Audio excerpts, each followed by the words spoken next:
Good morning students.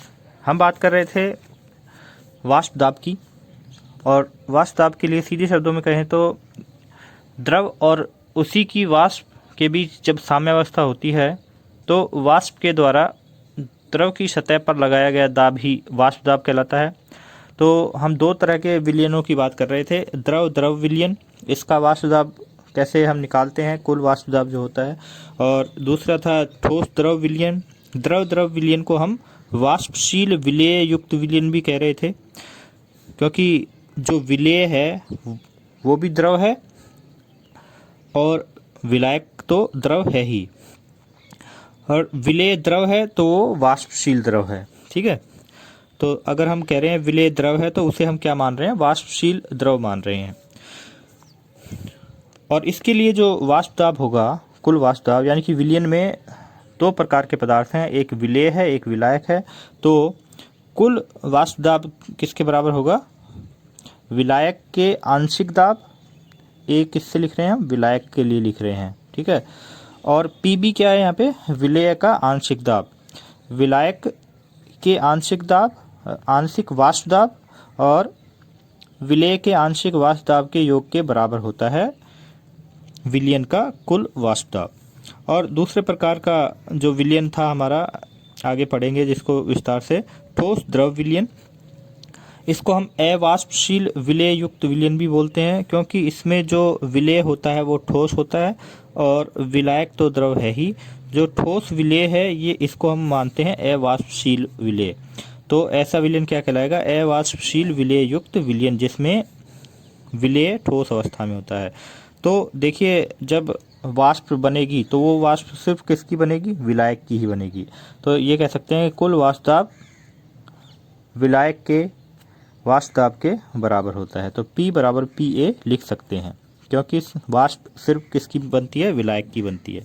इन दोनों ही प्रकार के विलयनों के लिए हम एक कुल वाष्प दाब के लिए एक समीकरण व्युत्पन्न करेंगे। उसके लिए राउल ने एक नियम दिया था, राउल बोल दो या फिर इसको कुछ लोग राउल्ट बोल देते हैं, उच्चारण में भिन्नता है, राउल बोल दो या राउल्ट बोल दो, जैसे भी नाम से उच्चारण करना चाहो दोनों ही सही हैं। तो राउल ने एक नियम दिया, और इस नियम के अनुसार उसने क्या बताया कि किसी विलयन में वाष्पशील अवयव का आंशिक दाब उस अवयव की मोल अंश या मोल भिन्न के समानुपाती होता है। ठीक है ना, तो कहने का मतलब है कि जैसे ये विलयन है तो इसमें ये वाष्पशील अवयव है, ये भी वाष्पशील अवयव है, तो विलायक का आंशिक वाष्प दाब किसके समानुपाती होगा, उस विलयन में विलायक के मोल अंश के समानुपाती होगा। ये राउल का नियम था। आगे प्रश्न में भी मैंने इसकी परिभाषा बना के दे रखी है, वहाँ भी देख लेना। प्रश्न ये सीधा आता है कई बार कि राउल का नियम लिखिए, या फिर हम कहें कि विलेय का आंशिक दाब किसके समानुपाती होगा, विलेय की मोल भिन्न के समानुपाती होगा। और इस समानुपाती के निशान को जब हटाते हैं तो एक स्थिरांक काम में लेना होगा, और जहाँ स्थिरांक काम में लेते हैं PA0, और ये PA0 क्या है, इसका मान कहाँ से लेते हैं, इस विलायक की शुद्ध अवस्था में जो वाष्प दाब होगा उसके मान के बराबर होता है। इसी प्रकार PB बराबर XB करेंगे तो एक स्थिरांक काम में लेना पड़ेगा, वो क्या है, PB0। और ये PB0 का मतलब क्या है, देखिए ये PB तो क्या है, विलयन में विलेय का आंशिक दाब, और PB0 क्या है, विलेय की शुद्ध अवस्था में उसका वाष्प दाब।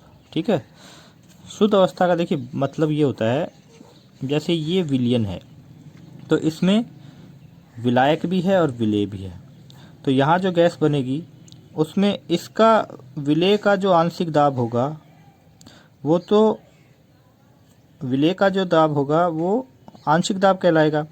और शुद्ध अवस्था का मतलब है कि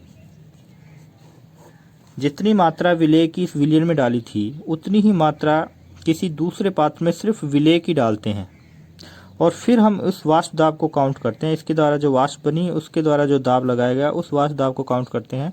तो यहाँ तो जो वाष्प दाब आएगा विलेय का उसको लिखेंगे PB, ठीक है। और यहाँ पर जो मान आता है वो शुद्ध विलेय का ही आता है, तो इसे लिखेंगे PB नोट। तो इसका मतलब ये होता है। तो इन राउल के नियमों का पालन करते हुए हम सबसे पहले बात करेंगे वाष्पशील विलेय युक्त विलयन के लिए राउल का नियम कैसे अप्लाई करेंगे और कुल वाष्प दाब के लिए समीकरण कैसे व्युत्पन्न करते हैं, ये देखते हैं। इस प्रकार के विलयन में वाष्प दाब विलेय एवं विलायक दोनों घटकों से निर्मित होता है।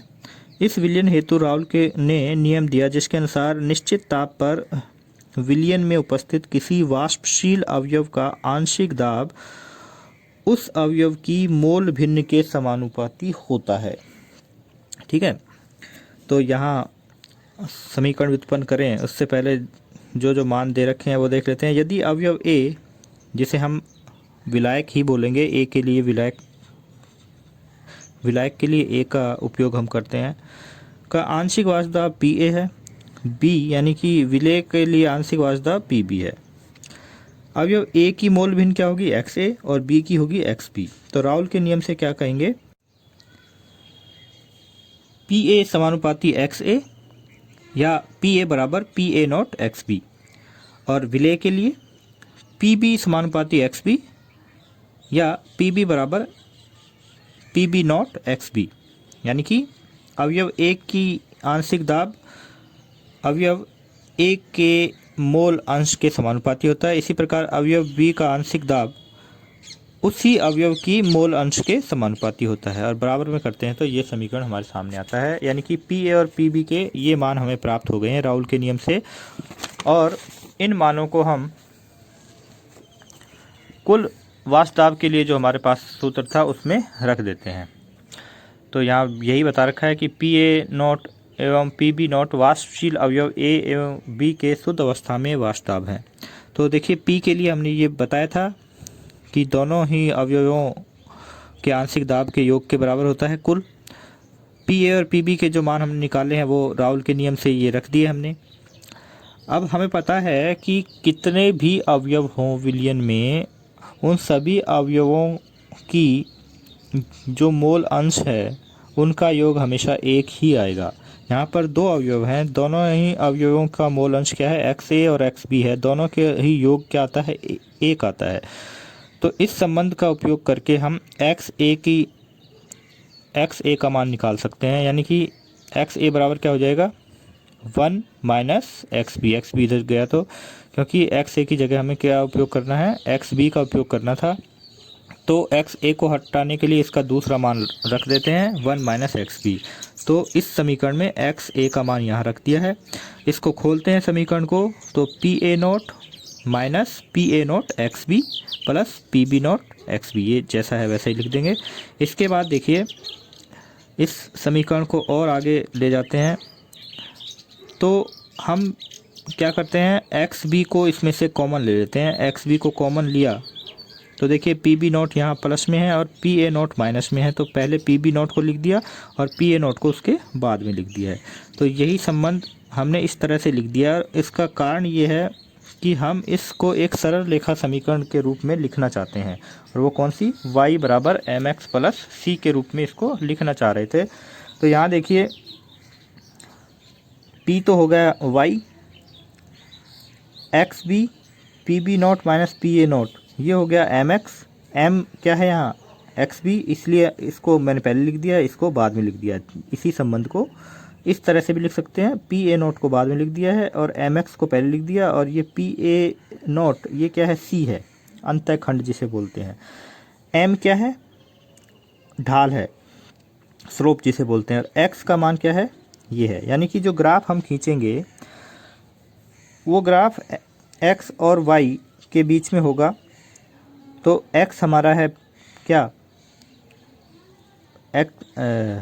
x तो है XB और y है P, और x के साथ जो गुणा में है m ये होगा ढाल, और जो प्लस में है वो होगा C यानी कि अंतःखंड होगा। तो एक सरल रेखा समीकरण के रूप में हमने इसको लिया है, और इसके लिए हम एक ग्राफ भी खींचते हैं। और इस ग्राफ को बनाने के लिए हमें 3 प्रकार के समीकरणों का उपयोग करते हैं। पहले 2 समीकरण तो हमने शुरुआत में बनाए थे, कौन कौन से, पी ए बराबर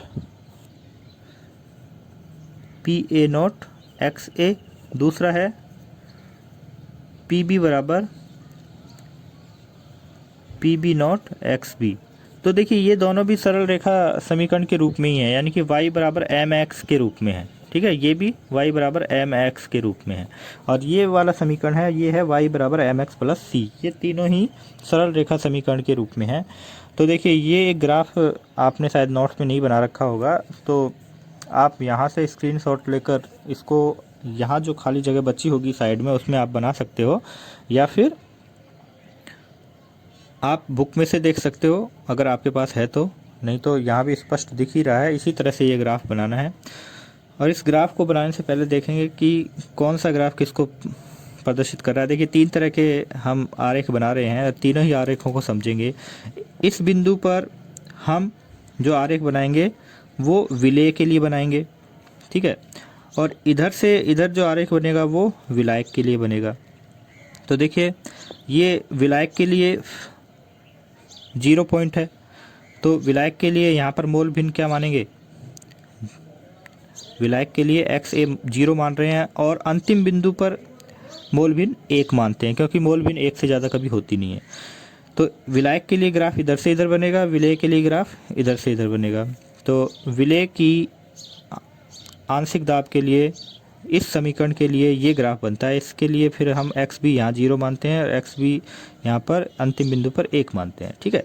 तो इस संबंध से पहले ग्राफ बनाते हैं। देखिए पी बी बराबर P B naught x B के लिए जो ग्राफ होगा वो इस तरह से होगा, क्योंकि ये सरल रेखा समीकरण है, कोई अंतःखंड है नहीं, तो 0 पॉइंट से ही ये ग्राफ शुरू होगा, 0 बिंदु से ये ग्राफ शुरू होता है, एक सीधी रेखा हमें प्राप्त होती है, ठीक है। और इस रेखा पर जो ये पॉइंट यहाँ काटता है, ये पॉइंट किसको प्रदर्शित करता है, पी बी नोट को।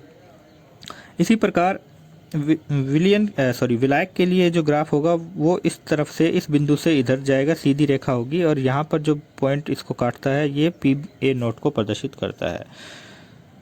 और जब हम पी ए नोट और पी बी नोट बिंदुओं को आपस में मिला देते हैं तो भी एक सीधी रेखा प्राप्त होती है। ये जो आरेख प्राप्त होगा, ये आरेख इस y बराबर एम एक्स प्लस सी इस समीकरण के लिए ये आरेख होगा, ठीक है ना, इसके लिए ये आरेख है। तो इस आरेख को समझिए। देखिए ये तो हो गया अंतःखंड, जैसे कि बताया था, एम एक्स तो ये है, एम ये है, और ये सी है, सी मतलब अंतःखंड। ये देखिए यहाँ से यहाँ तक किसको प्रदर्शित कर रहा है, पी ए नोट को, तो ये इसका अंतःखंड हो गया, ठीक है।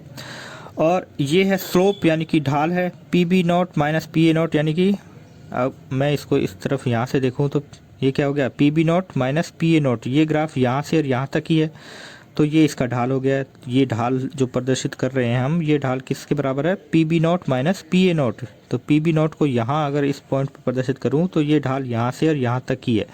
और एक्स बी क्या है, क्योंकि ये ग्राफ इधर से इधर जा रहा है तो एक्स बी के सापेक्ष ये ग्राफ है।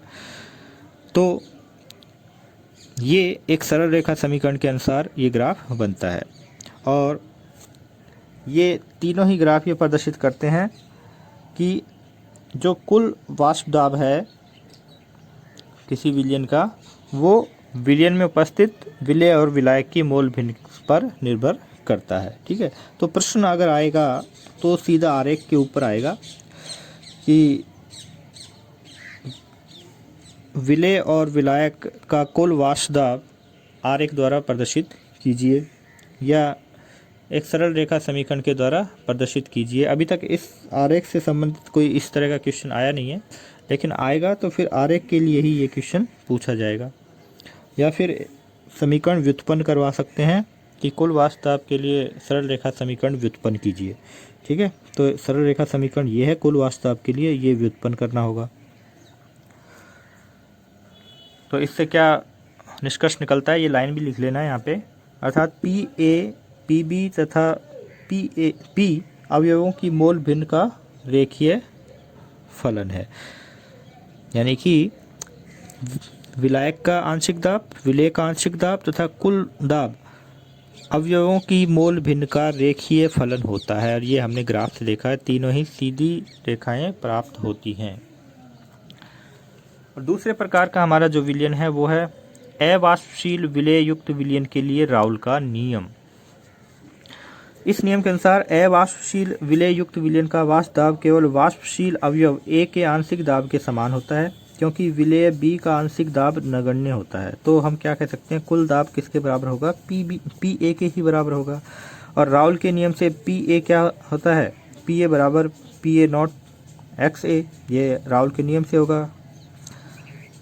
तो इसको हम PA भी लिख सकते हैं, तो इसको PA भी लिख सकते हैं, P भी लिख सकते हैं, क्योंकि PA बराबर ही क्या है, P है। ठीक है ना, ये कंफ्यूज मत होना है। PA राउल के नियम से होता है, ये होता है PA बराबर PA नॉट XA, और PA बराबर P है, तो यहाँ P भी लिख सकते हैं और PA नॉट भी लिख सकते हैं, क्योंकि दोनों बराबर होते हैं। अब XA का मान हमें रखना है। हमें पता है कि विलेय की मोल भिन्न और विलायक की मोल भिन्न का योग हमेशा एक होता है, तो हम XA बराबर क्या लिख सकते हैं, 1 माइनस एक्स बी लिख सकते हैं।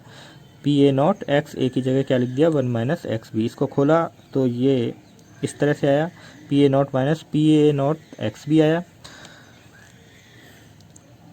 तो यहाँ देखिए ये PA नॉट क्या है, एक स्थिरांक है। इस समीकरण को समझिए एक बार। यहाँ इस समीकरण से हम क्या निष्कर्ष निकाल सकते हैं, देखिए ये क्या है, शुद्ध अवस्था में विलायक का वाष्प दाब, और ये क्या है, विलयन में विलायक का आंशिक दाब या कुल दाब, जो विलयन का कुल दाब है वो है। तो यहाँ एक प्रश्न बनता है कि ये ज़्यादा होगा या कुल दाब ज़्यादा होगा। तो आप इसको समझिए, ये तो शुद्ध विलायक भरा था, ठीक है, ध्यान देना, एक बार इस बात को समझने की कोशिश करना। ये तो शुद्ध विलायक है, इसके लिए हमने जो वाष्प दाब काउंट किया वो क्या है, PA नॉट है, ठीक है। और अब इस शुद्ध विलायक में हमने क्या डाल दिया है, ठोस विलेय डाल दिया है, जो कि कैसा है, अवाष्पशील है। देखिए वाष्प कब बनती है, सतह के अणु ही वाष्प बनाते हैं। सतह पर जो अणु होंगे विलायक के, वो ही तो वाष्पीकृत होते हैं, उसी से तो वाष्प पहले बनती है। अब यहाँ देखिए, जब हमने ठोस विलेय डाल दिया तो सतह पर सिर्फ विलायक के अणु या कण नहीं है, यहाँ पर अब साथ साथ में कौन है, विलेय के भी कण होते हैं सतह पर। तो बनने वाली वाष्प उसी ताप उसी समय पर शुद्ध विलायक में जो वाष्प बनी थी उससे कम वाष्प बनती है, क्योंकि सतह पर अब सिर्फ विलायक के कण नहीं है, अवाष्पशील विलेय के भी कण। अब वो तो वाष्प बन नहीं रहे हैं, लेकिन उन्होंने जगह तो घेरी ली विलायक के अणुओं की, इसलिए बनने वाली वाष्प उसी तापमान पर कम बनती है। वाष्प कम बनेगी तो वाष्प दाब भी क्या होगा, कम होगा। तो ये हम कह सकते हैं PA कम होता है किससे, PA नॉट से, जब क्या कर दिया जाता है, अवाष्पशील विलेय विलायक में मिला देते हैं। तो ऐसा विलयन जिसमें अवाष्पशील विलेय घुला रहता है, उस विलयन का कुल वाष्प दाब शुद्ध विलायक के वाष्प दाब से कम होता है। तो हम PA नॉट में से PA घटाएंगे, PA बराबर P भी होता है, PA नॉट माइनस P, ये दोनों ही समान हैं, क्योंकि ये PA नॉट बराबर P होता है, यानी कि शुद्ध विलायक के वाष्प दाब में से कुल विलयन का वाष्प दाब घटाएंगे तो इसे बोलेंगे अवनमन। कितना अवनमन हुआ है, वाष्प दाब में कितनी कमी आई है। तो वो कैसे पता करेंगे, शुद्ध में से विलयन का वाष्प दाब घटा देंगे, जितनी कमी आई है उसे बोलेंगे इतना अवनमन हुआ है वाष्प दाब का। और इस संबंध में देखो, ये अवनमन है, ये किसके समानुपाती होगा, विलेय की मोल भिन्न के समानुपाती होगा। यानी कि ये संबंध है PA naught XB is equal to PA naught minus P। इसको हटाएंगे, ये एक समानुपाती स्थिरांक की तरह है, तो ये क्या हो जाएगा, XB समानुपाती PA नॉट माइनस P। यानी कि वाष्प दाब में जो अवनमन होता है वो विलेय की मोल भिन्न के समानुपाती होगा। सीधे शब्दों में कहें कि विलेय की मात्रा बढ़ाते जाओगे, अवनमन उतना ही बढ़ता चला जाएगा, वाष्प दाब में उतनी ही कमी होती चली जाएगी, ठीक है ना। और इस PA नॉट को इसके नीचे ले जाएं तो ये संबंध क्या हो जाएगा, एक्स बी बराबर P A naught minus p या p a upon p A naught, इसे बोलेंगे आपेक्षिक अवनमन। यानी कि आप क्या बोलेंगे, वास्तव में आपेक्षिक अवनमन विलेय की मोल भिन्न के बराबर होता है। वास्तव में अवनमन विलेय की मोल भिन्न के समानुपाती होता है। ठीक है, यही संबंध हमें निकालना था। अतः राउल के इस नियम को निम्न प्रकार परिभाषित कर सकते हैं कि एक निश्चित ताप पर अवाष्पशील विलेय युक्त विलयन का वाष्प दाब में आपेक्षिक अवनमन विलेय की मोल भिन्न या मोल अंश के बराबर होता है। इसी को ही लेकर प्रश्न भी बना दिया जाता है कि समझाइए कि अवाष्पशील विलेय युक्त विलयन में वाष्प दाब का आपेक्षिक अवनमन विलेय की मोल भिन्न के बराबर होता है। ये सिद्ध करना होता है, तो यही इस तरह से आपको पूरा दर्शाना होगा। मैंने आपको समझा दिया है कि वाष्प दाब कम क्यों होता है। ठीक है, बाकी आदर्श विलयन वाला टॉपिक अगले वीडियो में देखें।